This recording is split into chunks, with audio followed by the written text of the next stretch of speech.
I'm standing in front of a group of people at the dress rehearsal of a world-class accelerator, where I've been chosen as one of the top 15 tech ventures from across the country. The next day, I'm going to be pitching to hundreds of investors, industry leaders, and startup ecosystem leaders, not just from across the country, but from across the world. I'm in Mumbai, India. More specifically, I am locked in a windowless room in the basement of the Bombay Stock Exchange, where I have been for the last 8 hours working on my pitch with my fellow founders, culminating 6 weeks of working on my pitch day in and day out. I'm exhausted. I've spent the last 2 years pouring my heart into my venture vision. When I moved to India 5 years previously on a 1-week ticket to create an impact through entrepreneurship. Soon after, there was a highly publicized rape case that took place in Delhi. Millions of people flooded the streets in protest. And the startup ecosystem responded the way it does, with safety apps and panic buttons. And one engineer actually came up with an electric bra that gives off shocks to would-be molesters. But I wanted to do something more systemic to solve gender inequality for the next generation. And I had a vision. More precisely, my vision chose me. My vision that chose me was to create a gender education toolkit that could be used by teachers in classrooms all across the country to transform kids' attitudes and behaviors at the age of puberty. So I allowed myself to be a vessel for my vision to come through me. And I created a container. So I hired 2 young women, and we set to work over 3 months, 10-hour days during the Mumbai monsoon, with rain falling for 10, 12 hours at a time. We sat in my living room and we crafted the curriculum over endless cups of chai that we thought would change the face of India. The program then saw some amazing results. I allowed myself to be seen and heard, and I magnetized a values-aligned partner in the form of Teach for India. They were desperate. They said, our 8th grade classroom is completely out of control. The boys are making sexual comments to the teachers, girls are getting harassed on the way to school, and even little boys are getting harassed by the older boys. We can't even teach. We are at our wits' end.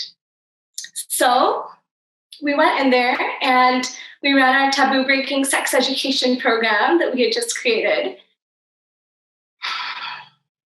At the end of the program, and just a side note, this is a slum classroom. So if you can imagine, this is a sort of class where the teacher goes in and then all the students come into the class because there's no room to come in and out otherwise. At the end of the program, a little 13-year-old boy comes up to me with big eyes, and he's like, Didi, she's big sister, Didi, you completely changed my mind about consent. I used to think it was right to force a girl to say yes. And after the program, my mind changed completely. And now I know all about consent, and I'm even teaching all the other boys in the school about it.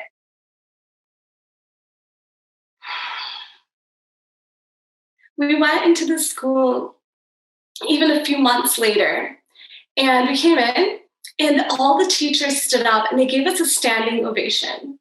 And they said, that was our worst 8th grade classroom. And now they're the most respectful and kind and empathetic kids in the entire school. We don't know what you did, but can you please also do this for 9th, 10th, and 11th grade? So at that moment, I knew I had a golden key. if I could get this in the hands of every child across the country, I could end rape in one generation. But I needed funding. I was almost out of money in my venture. And that's why I was standing in front of a group of people in a windowless room in the basement of the Bombay Stock Exchange, sweating also because the AC had somehow stopped working that day in this tropical climate. I know this is my last chance, and I have 24 hours before I have to give my pitch to tech giants like Google, people from the government, and basically most high-profile investors in the country. So I give my pitch. And I finish, I explain the whole thing, and there's silence.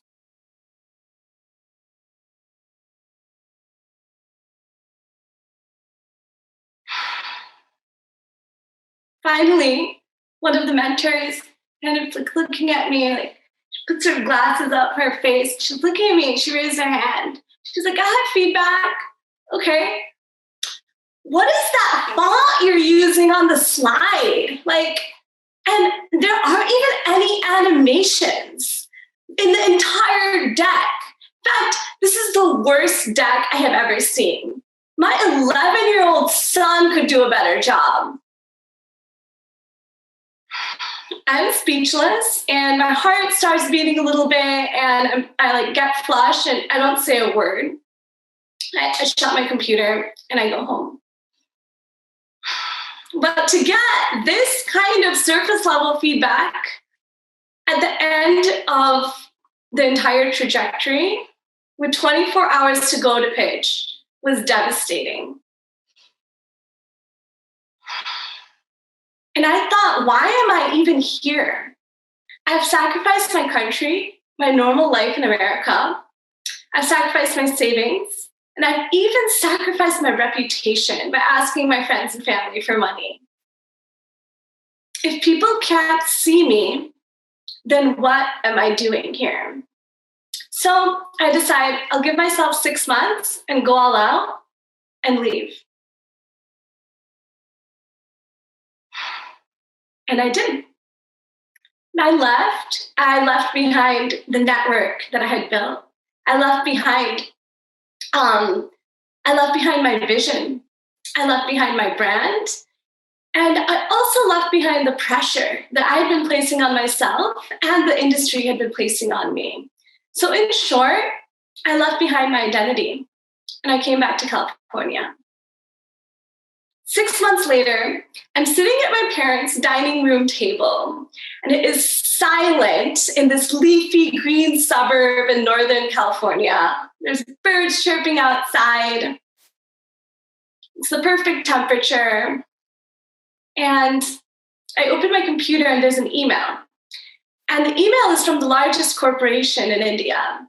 And it says, Nilima, what you're doing is truly revolutionary. We would like to pick up your program and scale it out to 500,000 students across the country in every single city, town, and suburb in the nation. A sigh went through my body.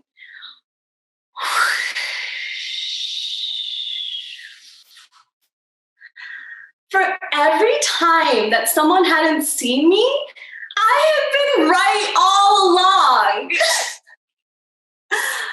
But what I hadn't realized at the time was that I had been following a feminine leadership paradigm inside a masculine ecosystem. I had been following a feminine leadership paradigm, which I now call goddess leadership. Number one, my vision chose me. I felt the restlessness and the anger and the angst in my heart every morning when I woke up. And my vision chose me to create systemic change for gender equality. I created a consensual contract with my vision, and I said, yes, I will be a vessel for you to come through me. Number two, I created a container. So to translate my vision into something that other people could consume. In Startup Ecosystem, we called it a product. I hired 2 young women and we worked throughout the Mumbai monsoon and created the container. Number 3, I let myself be seen and heard and magnetized values-aligned people in. Number 3, I let myself be seen and heard and I magnetized values-aligned people in. So everyone, whether you're male, female, or non-gender identifying, every single person has masculine and feminine energy inside our bodies, yin and yang, or Shiva and Shakti. Masculine energy is assertive, it's pragmatic, it's competitive, but more than anything, it's externally driven. It seeks external validation. Feminine energy, on the other hand, is imaginative, it's intuitive, it's receiving, it's collaborative. But more than anything, it's heart-driven or purpose-driven. So it's in to out.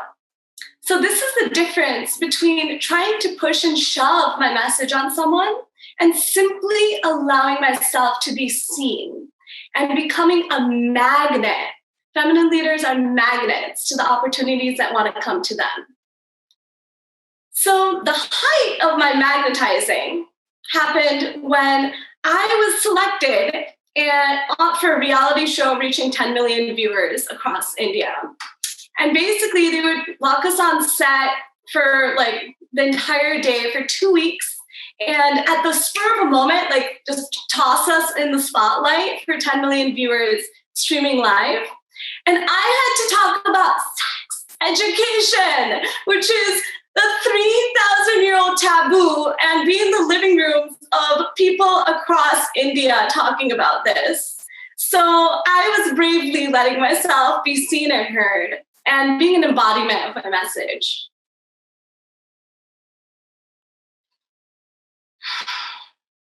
So if you're drawn to goddess leadership, you will certainly do number 1.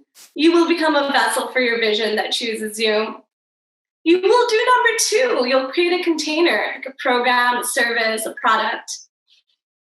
You'll even do number 3. You'll let yourself bravely be seen and heard and start magnetizing. No one does number 4. Number 4 is blasphemous inside the startup ecosystem.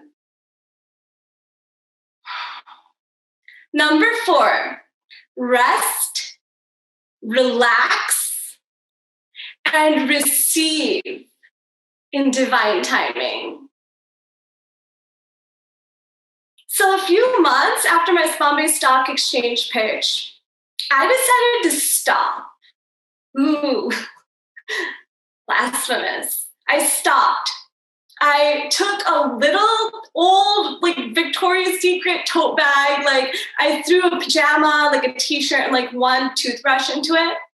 And I was like, I'm going to the beach. And so I moved to this little beach village in a place called Goa. And I said, I'm going to stay here as long as it takes for me to know what to do next. Because I was at wit's end. Having been using my mind, there has to be another way. So I get to Goa, and every day when I wake up in this like bare little room with like one little light bulb, I wake up, I go outside, and I go and sit at an outdoor cafe, and I just, start just floating around. I'm looking at the European backpackers with like cotton pants with Hindu deities on them. And then there'd be like a cow that walks by. And then the waves just kept, coming onto the shore. It was at least like 90 or 100 degrees every day. And I experienced what it feels like to be directionless. So for a founder that literally for years had been like, go, go, go, go, go, go, this was uncomfortable. I did this for a day. I did this for 2 days. I did this for a week. I did this for 3 weeks. I did this for 6 weeks. And then I got my insight. Everything is unfolding exactly according to plan. All you need to know is the next right step. Okay, well, for me, the next right step is to go home. So I went home on trust.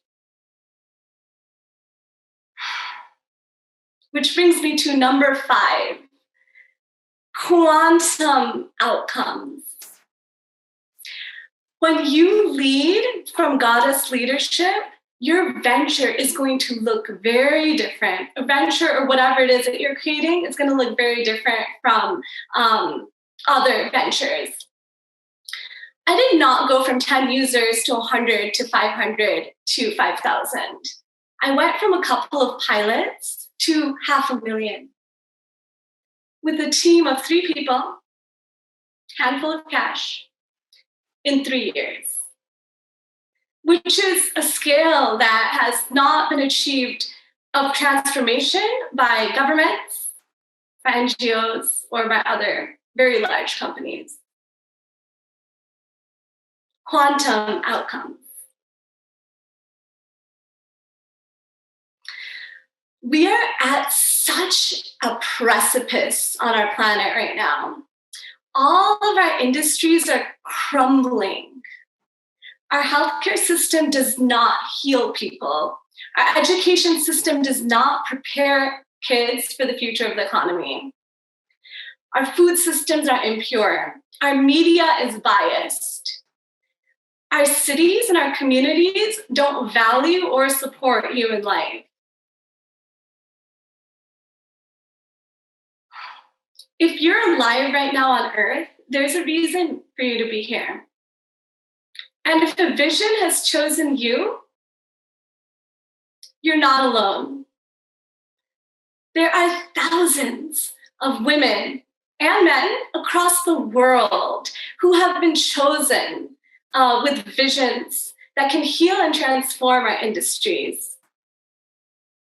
And together, as we become vessels for our visions, we're actually stewarding an entire rebirth of every single system and industry in the world and leading humanity into a new paradigm.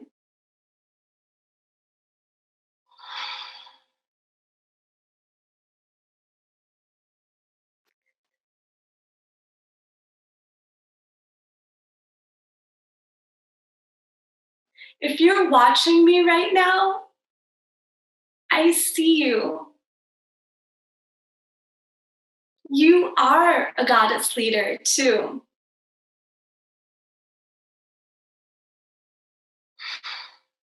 I see you.